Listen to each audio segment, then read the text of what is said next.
Hey everyone, welcome back to the Little Blue Skiff. Today I'm at Dinky Dock in Winter Park area. It's kind of a breezy day. Today is the first day that I'm using the skiff since it got serviced. Of course, on Thanksgiving holiday with the family, you know, the boat died and turns out, well, the engine died really, and it turns out the spark plugs were fouled. It was due for its 3-year service, so I went and got that fixed.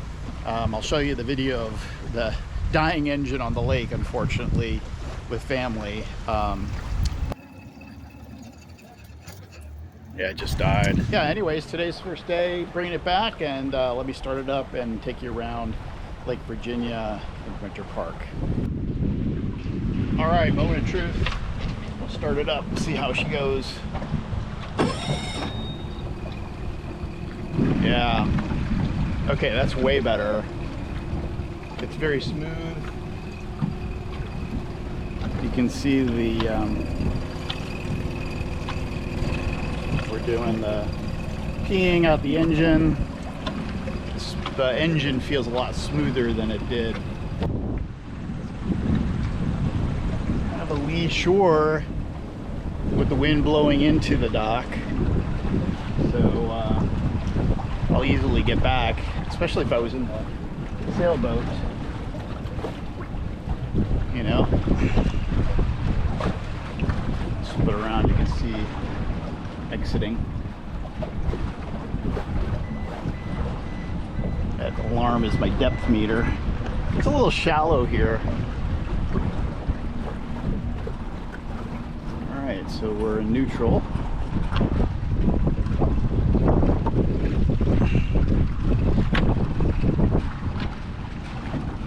Well, it's kind of spinning on its own with the wind.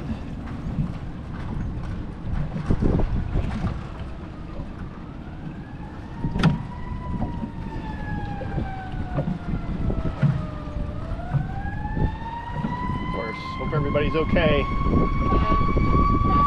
All right.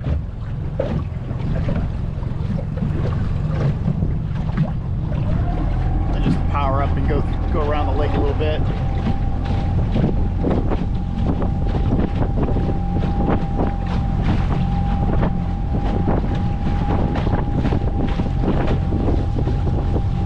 Yeah, beautiful day.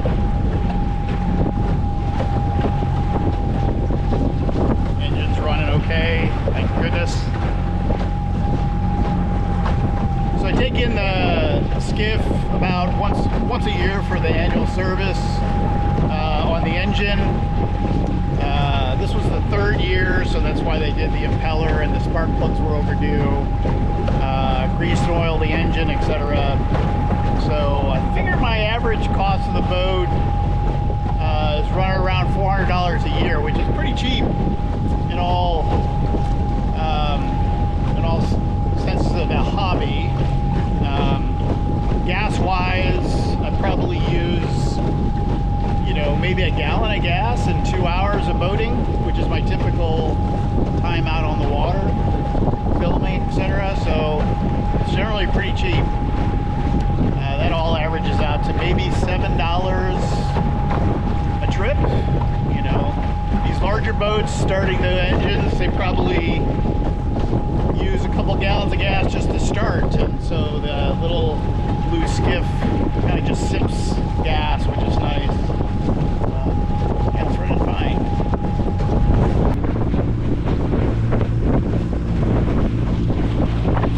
Little Anhinga going by. This is Lake Virginia on the Winter Park chain of lakes. So they have a sailing club here at Rollins College.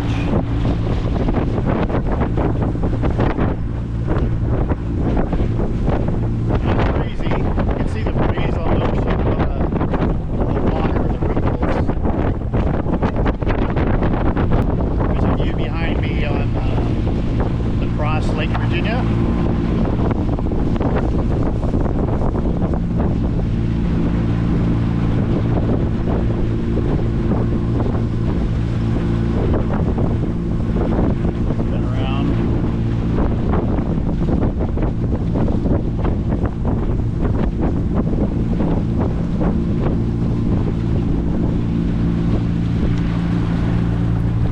big houses on the Winter Park area. Getting this in the boat, you can get pretty close to the backyards. Join them for coffee in the morning.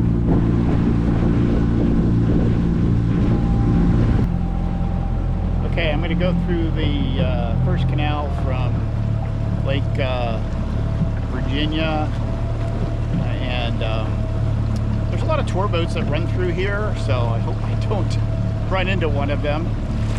I'll spin it around and film. So this is the entrance. Just got to go slow. I got wind behind me pushing me, so be careful.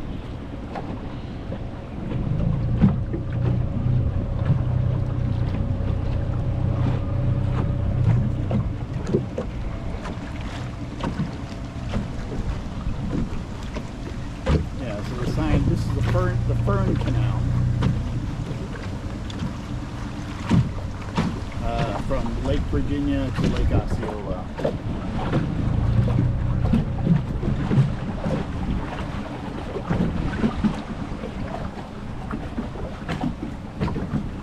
A little tough to navigate the first time through.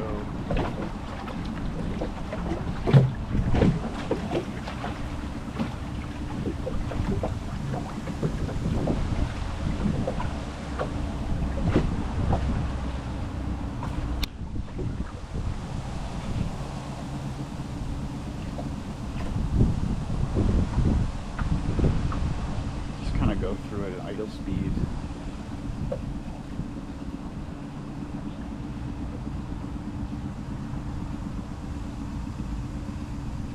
It's a beautiful place.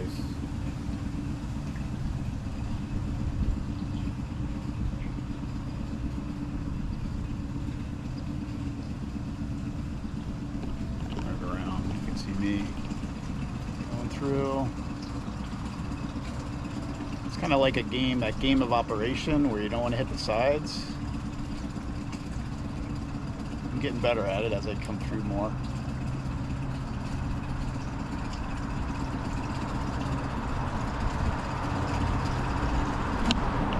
Around the bridge, road. Got some paddle boarders sitting there, so I have to go right by them.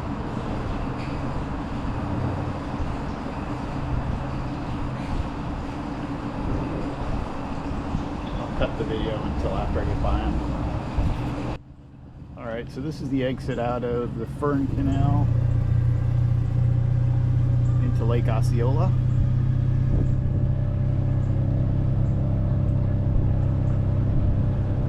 Kind of a calmer side of the lake. Lake Virginia was a lot windier for some reason.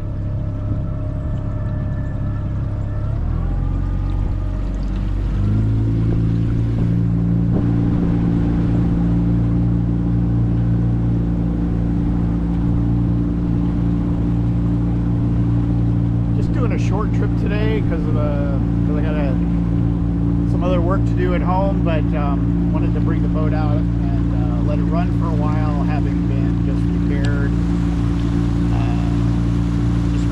and but it's a nice day. Today's a Friday. Got to work this afternoon, so can't dilly-dally all day. Nice shots on Lake Osceola of the cypress trees that line. A little breeze, so you can see the Spanish moss kind of just fluttering in the breeze.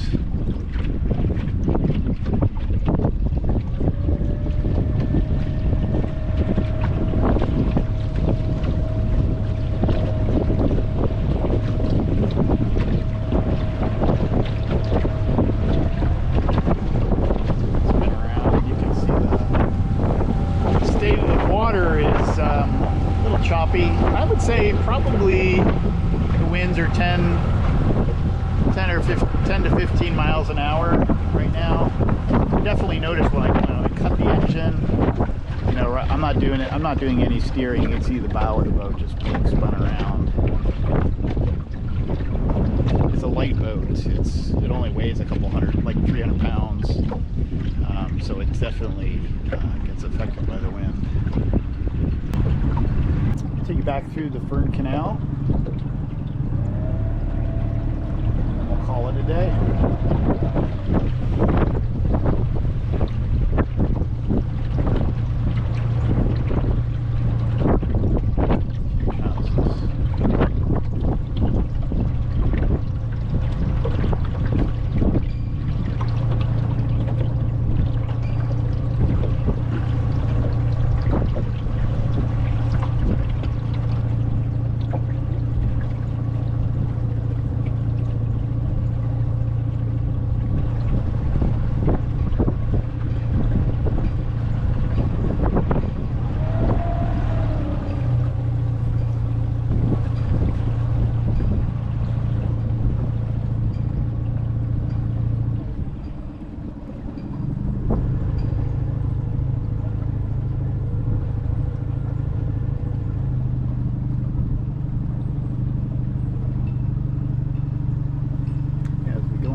Shadier,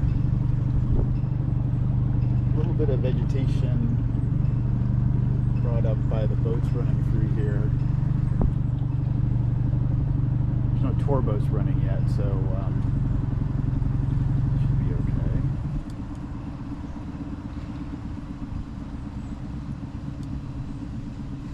The depth through this canal is around 4 feet or so.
Boy, you can see the difference coming out of this canal.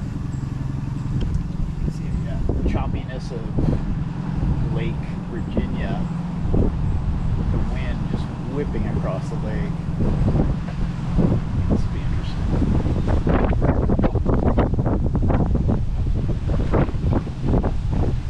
It's kind of affected by the wind.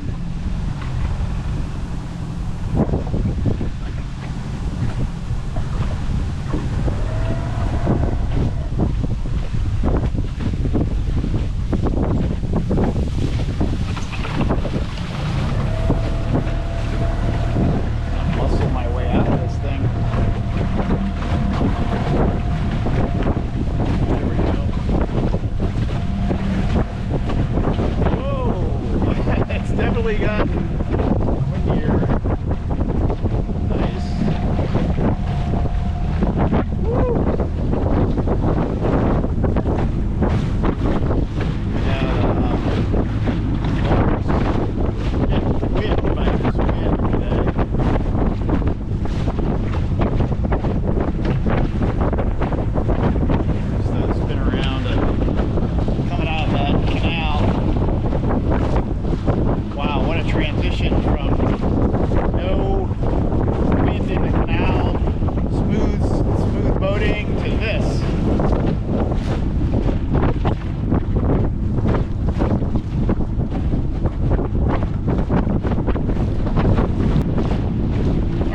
like this video.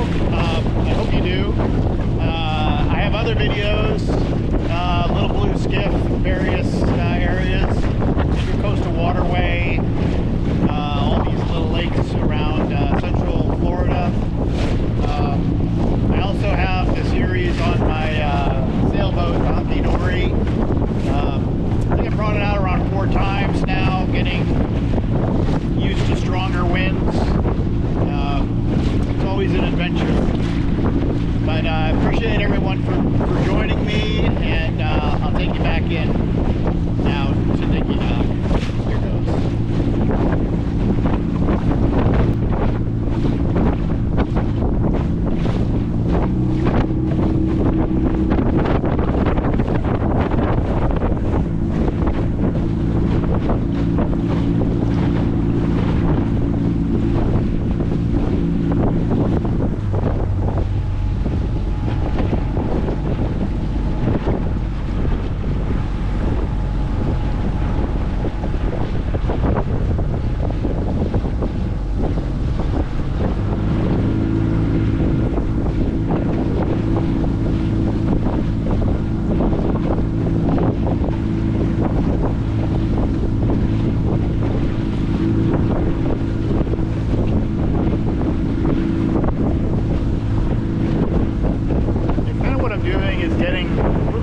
Upwind, so as I approach the dock, I'm going to be held to the dock, so I'm being reached into the wind right now, and so the blue skiff's kind of getting pushed back and forth. All right, the dock's over here, so I'm going to turn into it, slow down. So now you can see the dock I'm heading for is basically downwind. I can almost just coast now into the dock. Makes it very calm. Getting the boat ready.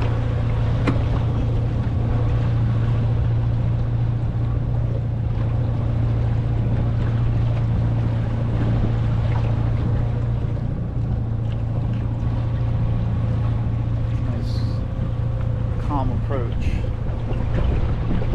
I hope it's calm. Neutral. What I've learned basically is that you pretty much stay in neutral heading to the dock. You only want to really approach the dock as fast as you want to crash into it. I'm going to go a little bit upwind a little bit more. Getting closer now. Just basically almost drifting into the dock at this point. It's not quite fast enough to push.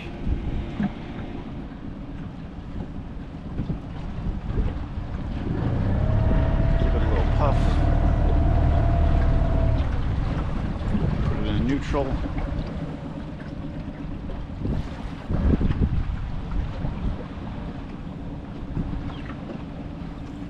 Going to the lee side, the left side here of this dock.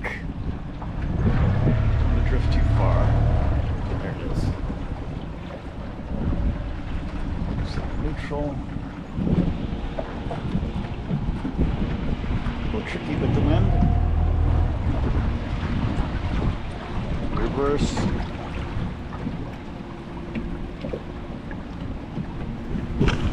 And we're there.